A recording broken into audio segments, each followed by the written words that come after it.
Guys, it's Ellen. I'm with Flandrens Interiors. I do interior decor and furniture upcycling, color consultations, designer for a day, you name it, we do it. So look up our website, flandrensinteriors.com, for more information on those things.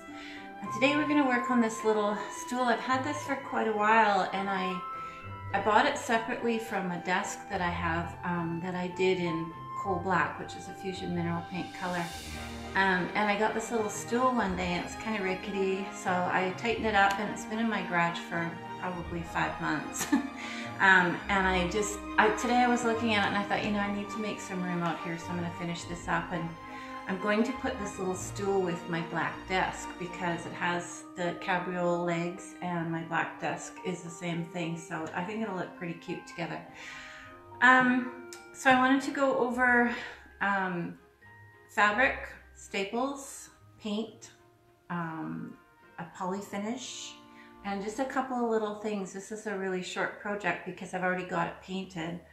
So I did 3 coats of Inglebrook is what's on this, which is a really, really pale green. And I did get some samples of fabric. I just keep going to the thrift store and I find really neat little samples. But one of the things that I'm actually going to use today is not a sample, but it's a pair of curtains, drapes that you would get at, I got these at actually HomeSense, I believe. It's Home Goods in the States.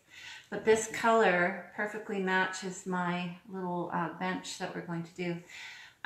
If fabric on a drapery is thick enough, and you know, in this case, it's not something I'm going to be sitting on all the time, like a dining chair or something, this is perfectly fine to use. It's a little bit translucent, but this stool seat has a white broadcloth on the top.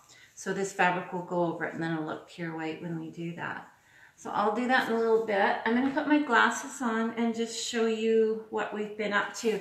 I'm probably going to be pointing away from me so you won't see me anymore, but I'll go over what I've done so far and then show you what we're going to do, and then we'll recover this little seat and I'll show you how that goes. So probably 30-40 minutes. I'm not really sure. I never know these days how long I'll be, but okay.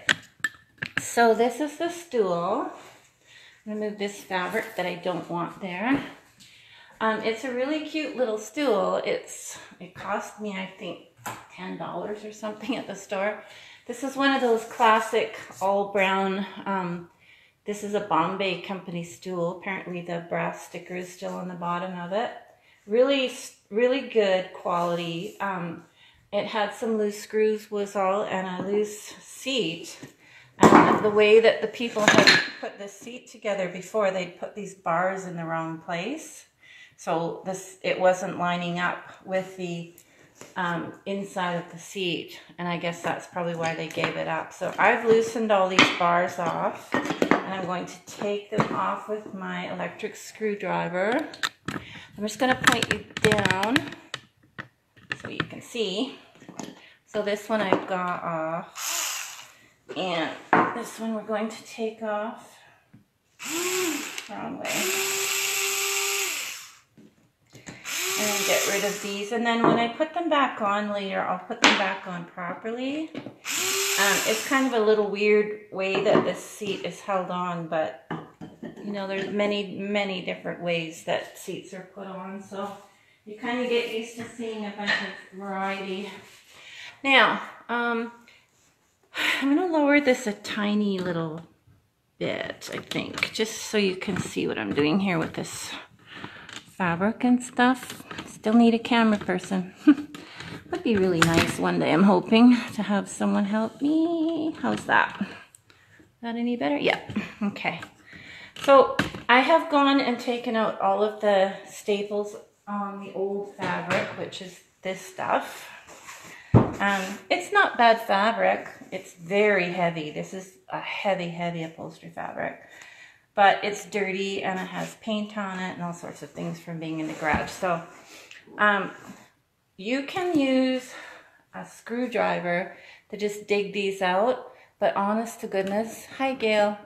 honest to goodness, it's super, super painful to get, you know, staples out. And if you're doing a dining set where you have to recover it all the time, it's super hard to get these out, and your wrist and your arm will just be screaming for weeks. So this is what you get if you're doing much of this stuff, or you have a piece with a lot of really bad staples.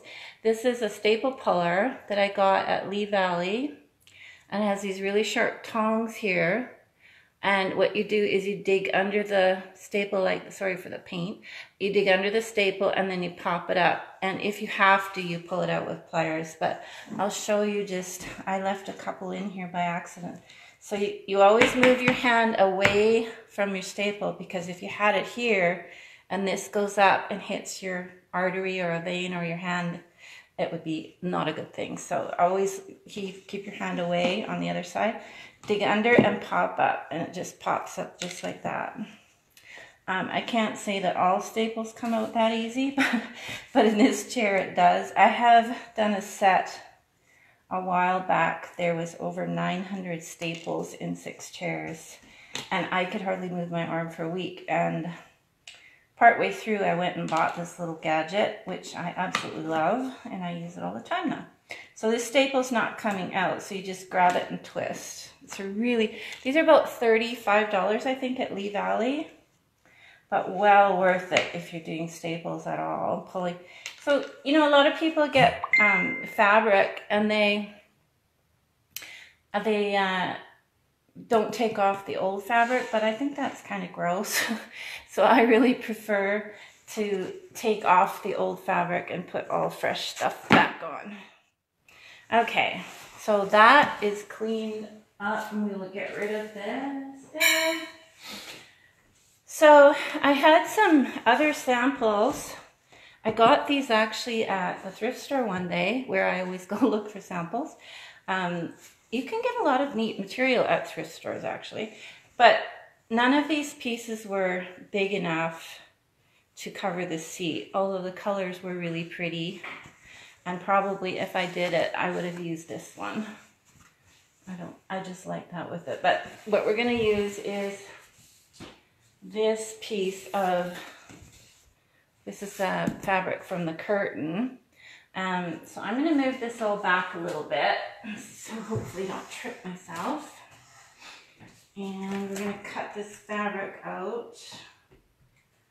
Okay, coming to you straight from my dining room today. So what you want to do is turn your cushion over to the right side, take any debris off of it. You don't want that showing through.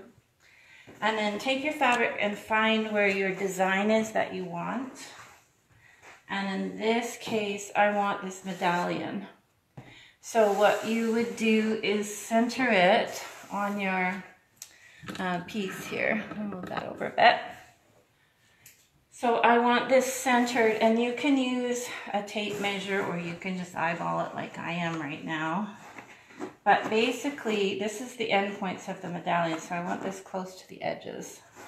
And then lengthwise, let's see, so I've got too much this way, not enough that way, so I've got to go here, pull it up this way a bit, and that's about right there, and that's about right there. So you want to leave from the edge of your fabric, or the edge of your seat, sorry, where you can see that there. I don't know if you can see that really well here. From the edge of this seat, you want to leave about 4 inches extra. So I'm going to cut this out now that I see that's where I want it. And I'm going to cut about 4 inches extra. And if I could rip this, I would, but I'm not going to take a chance. So 4 inches that way, about 4 inches this way. That just gets the bulk of it off. And then you can work with the rest of it. This little stool, I think, I did 2 coats in about an hour. And then I just touched up with a 3rd coat. And the way I do the painting, it looks like buttercream fondant. It's really pretty. This side has about 4 inches, so we'll leave that. And then I'm going to come around here, and I'm going to cut this end about 4 inches, so right about here. And then we'll get stapling it.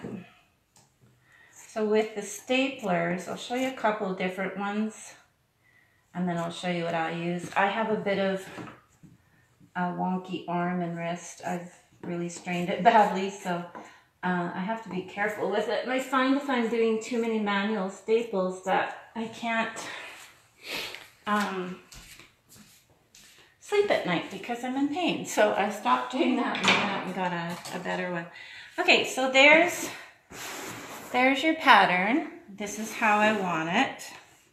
Pretty much even. This is the time. Doesn't matter if there's a wrinkle in it.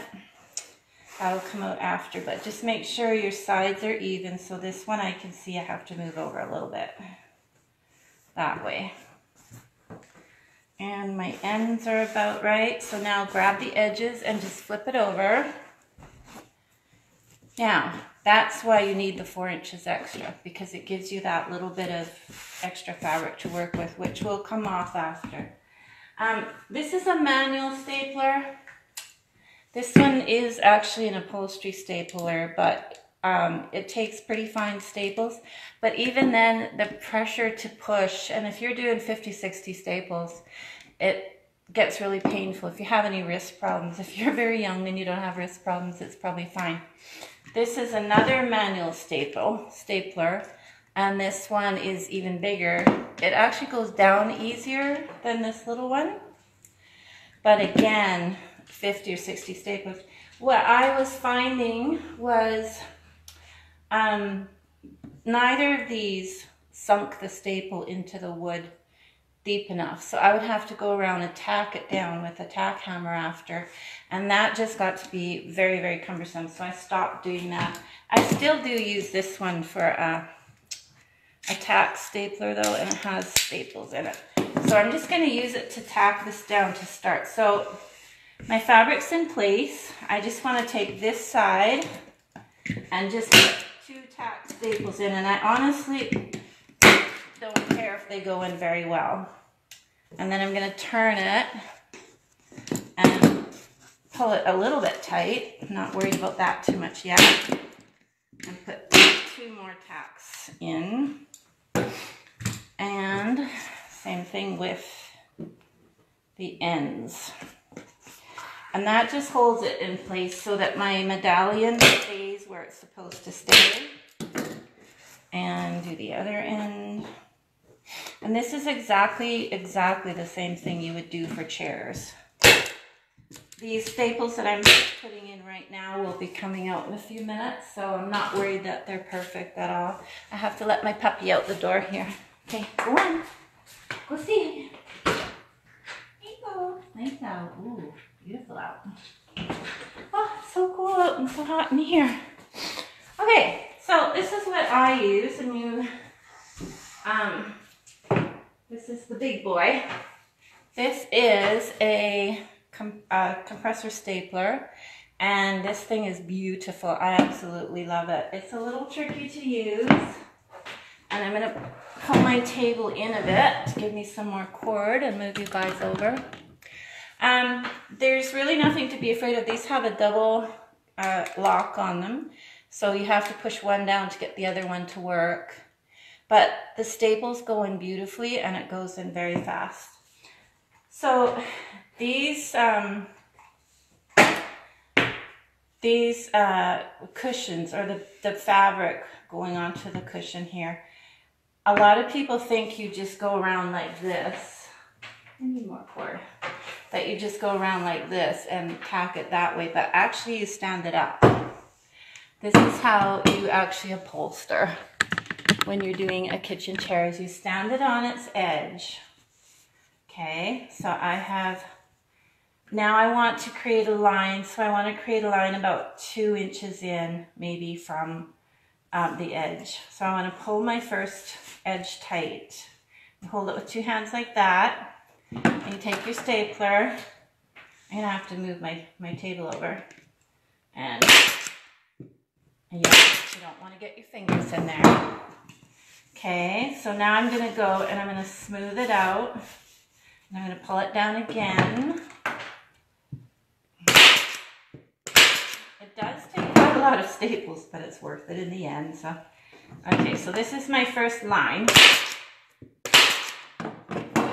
Then I'm gonna go this way, and you roll the material like that, and pull it tight, and then you hold it and you staple it. Might seem a little bit intimidating at first, but they're really awesome, and you don't have to put any pressure into them, which I love because my wrists kill me when I do this. I'm gonna have to move my table because I don't have enough cord there. There we go. I think you can see me there. Okay, my compressor cord is too short. My compressor's in the garage, so not much I can do. Okay, so that's that side, nice and tight. Now we'll go to the other side, and this is where the fabric becomes tight. So when you roll it like this, it tightens it up, and then you staple it into place. So these ones are bunching up here, but like I said, they'll be coming out in a minute. So I just want to make a tight line here. That's all I'm worried about.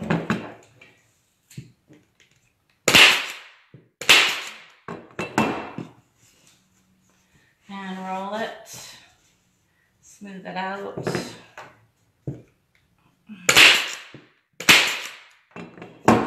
Now I'm going to pop these two out because they're creating a wrinkle. But like I said, they were only in there initially just to hold the fabric down anyway. I'm going to put this down. I knew that they wouldn't be staying in there. We'll pop those out. Twist them out.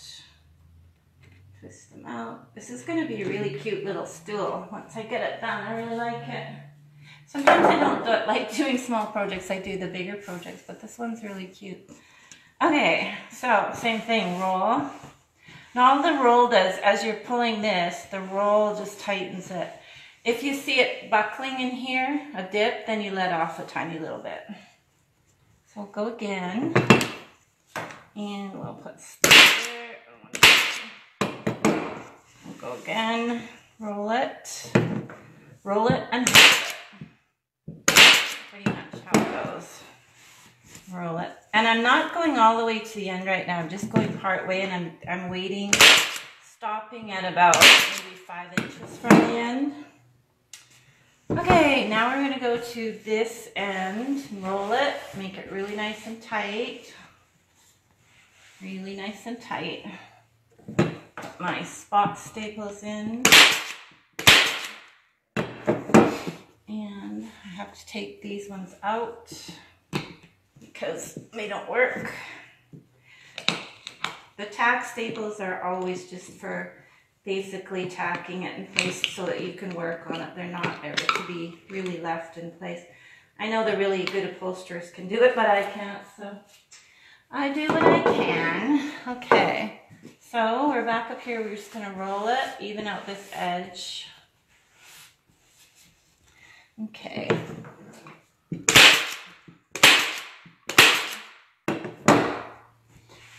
You don't have to get one of these compressor staplers, but if you ever do this a lot, like I do, it's definitely worth it because, boy, my arms just absolutely kill me from doing staples.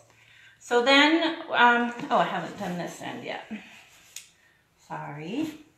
So roll it and staple.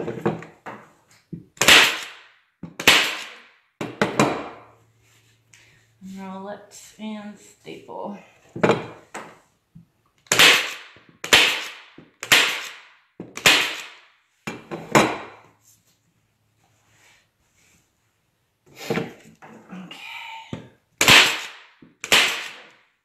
Okay, so that's got all the edges in. So you can see that looks pretty good.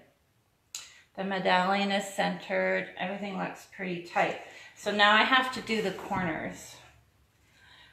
And this is where things can get a little tricky, but there's a method to the madness. So the corners go in like that, but this staple's in my road now. So this is one I just put in, but I'm okay taking it out because I know that I need to. So what you want to do is take your fabric and fold it directly over the corner like that. And tack it into place twice. Whoop. And then you take your fabric up here, and you can roll it under if you like that, which is what I'm going to do. Hold it. See that? Let go, so I don't want it to be loose like that. So I will pull it back down and staple it. And then I'm going to roll this side this way and fold it under once and tack it in. So you see what it makes, like this kind of a looped look there. And then I'm going to hold it nice and tight.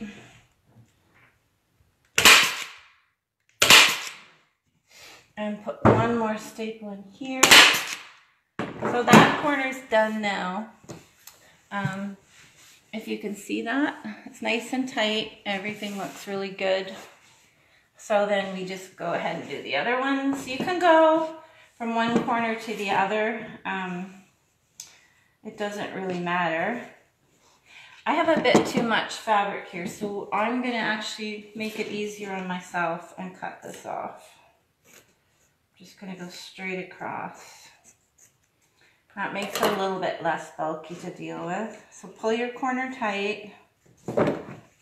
You see how many staples are used, right? I mean, it's crazy how many staples go into a little piece of fabric. I'm gonna cut that. Okay, so same thing. We're going to make a little ridge here. Pull it down, fold it under once to make a nice tight corner and staple it into place.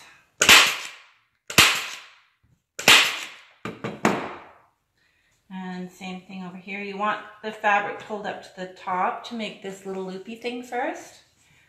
And then fold it over once. Over once. Got it twice there. So I have it wrong there. I have it twice. So what I have to do is go up higher like that and then fold it over. And pull this nice and tight in here. And then staple it in.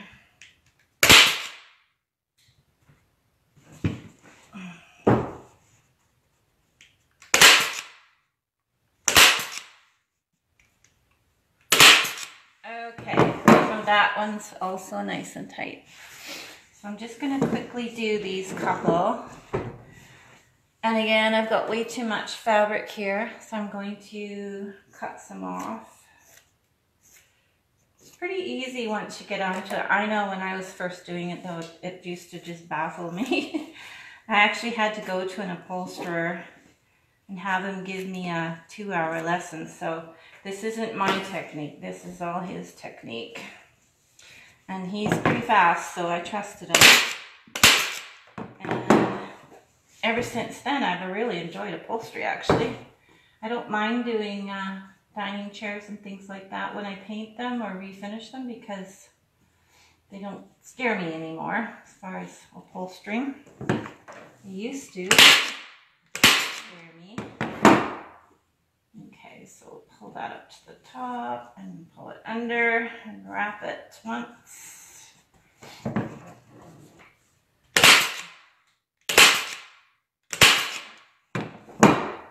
Okay, one more.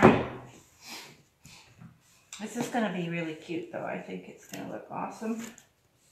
I really love the way this inglenook is just a really soft, powdery green color. It's kind of almost one of the colors of the year, along with the coral color that's out there. So if I had some coral color to go with this, it would be really pretty.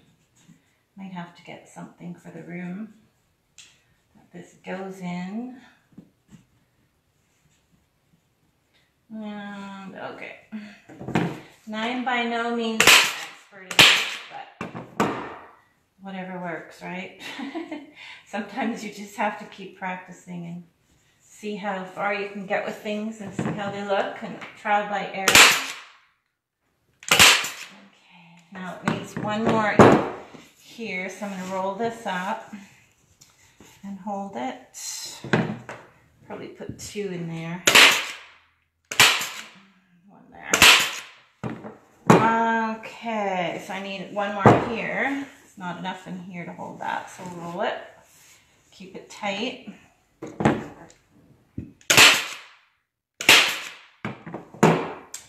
And that is tight, tight, tight, tight everywhere. So that's it for the top. I don't know if you can see that very well without the glare from my window, but I think that's pretty nice, and that took, what, 20 minutes or so?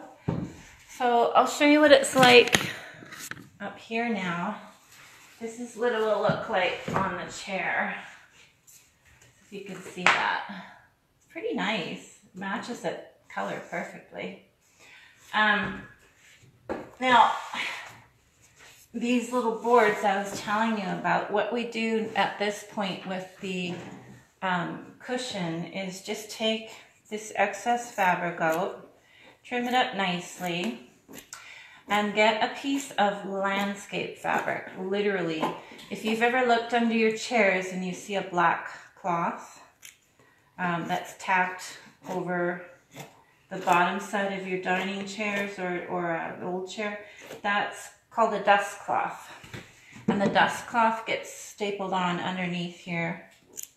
And it just looks really nice and tidy. And if I had a piece, I would put it on, but I don't have a piece handy.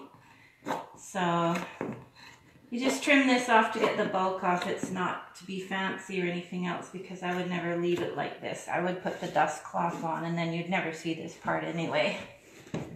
So we're just gonna carry on. There.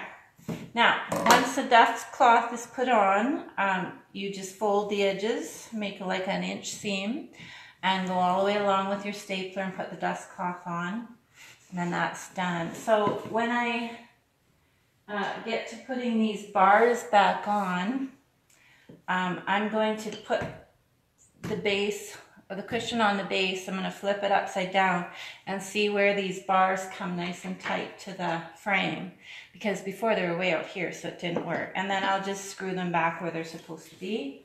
And I'm pretty sure they will hold. So that is the cushion for my desk. Oh. So I wanted to show you, this has been painted.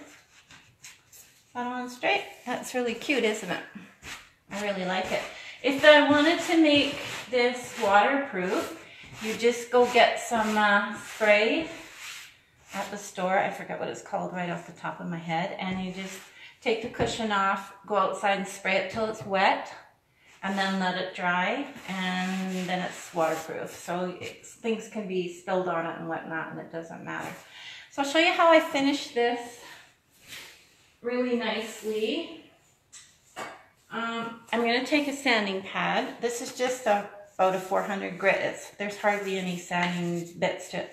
But this paint is just slightly rough because it's my last coat. So I'm not sanding it really. I'm just taking any paint nibs off. So now when I feel it, it's absolutely buttery smooth. It's beautiful. So I'm just going to go do that really quickly. Takes just a couple of seconds to do this, and it just makes it so smooth and beautiful looking.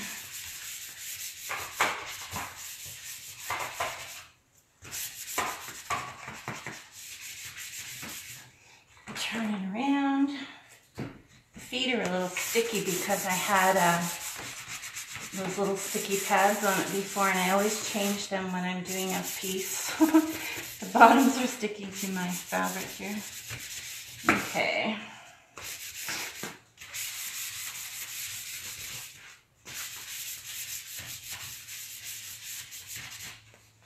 So that fabric came from a curtain, a brand new drapery. You know how you buy the pairs of draperies for like $20 or something? That's all that was. Nothing special, but it was really pretty. And I actually bought that a long time ago, but when I was trying to decide what color to do this, I thought of that fabric and I thought, you know, it would be nice. And this is the color of our bedroom. So I thought it would look nice with the black desk. Look pretty. Okay, so that is buttery smooth all around. Okay, so that's that part, and then it would get a little dusting off with some paper towel or a cloth. I don't have a cloth, but just dust off any loose bits.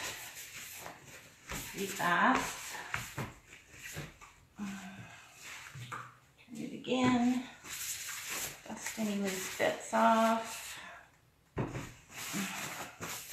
So when you do the sanding, it gives it a little bit of a powdery look to it, and I like this look actually, but I want to make it a little bit glossy.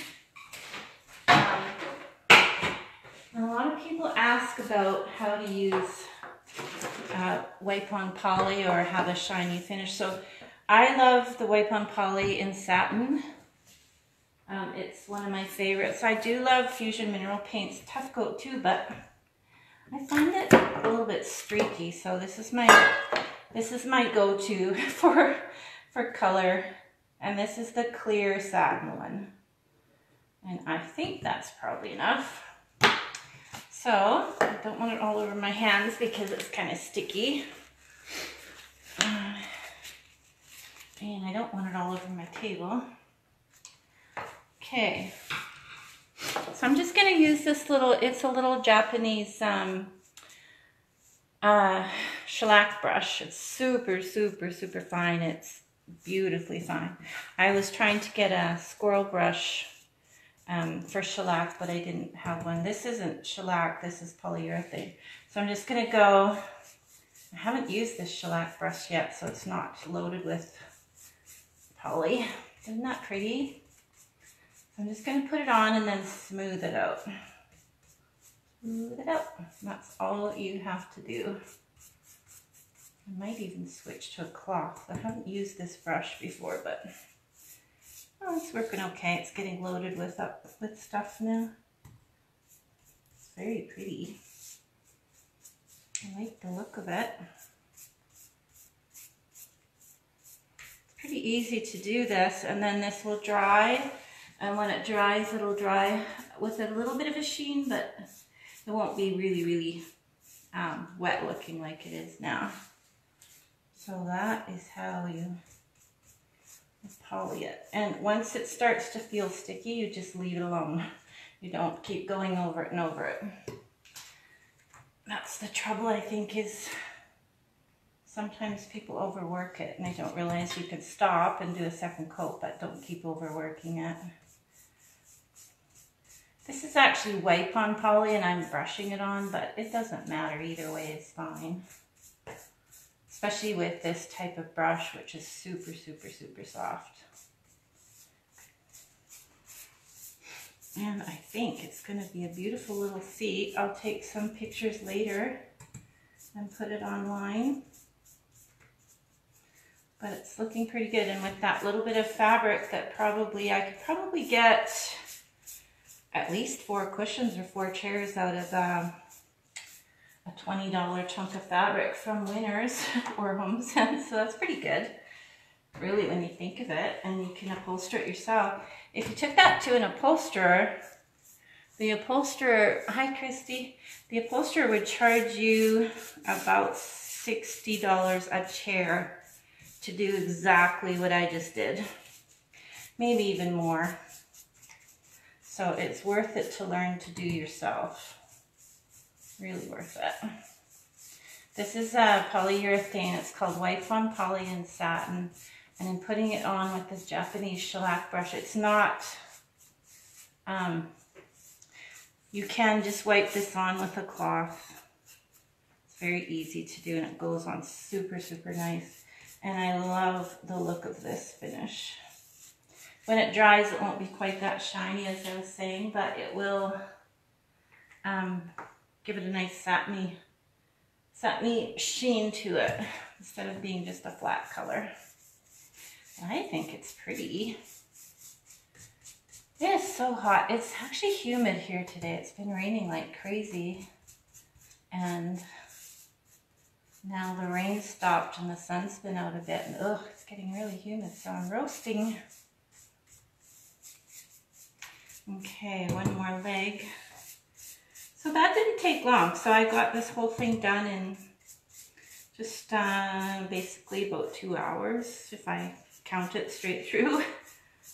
And that was 3 coats of paint and upholstering the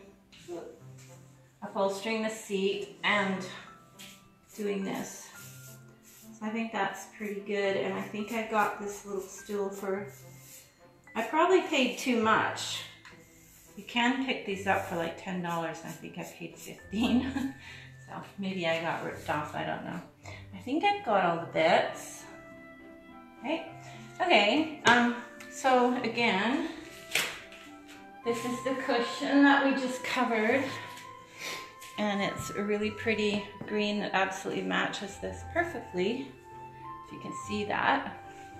And then I will get the seat bolted back on, and it's gonna look awesome. So that's it. And that is how you finish a piece. You can finish any piece by scuff sanding it and doing poly like the wipe on poly like I just said. Or you can use Fusion's Tough Coat, or you can shellac it, whatever you want. Shellac will give it a really shiny finish like this that will not, it'll lose its sheen a little bit, but not too bad. I like the wipe on poly, it's just simple. So I hope you guys like that, and I will post this on YouTube later so you can watch it again. Share with your friends and family, and don't forget to subscribe on YouTube, and thank you. See you guys.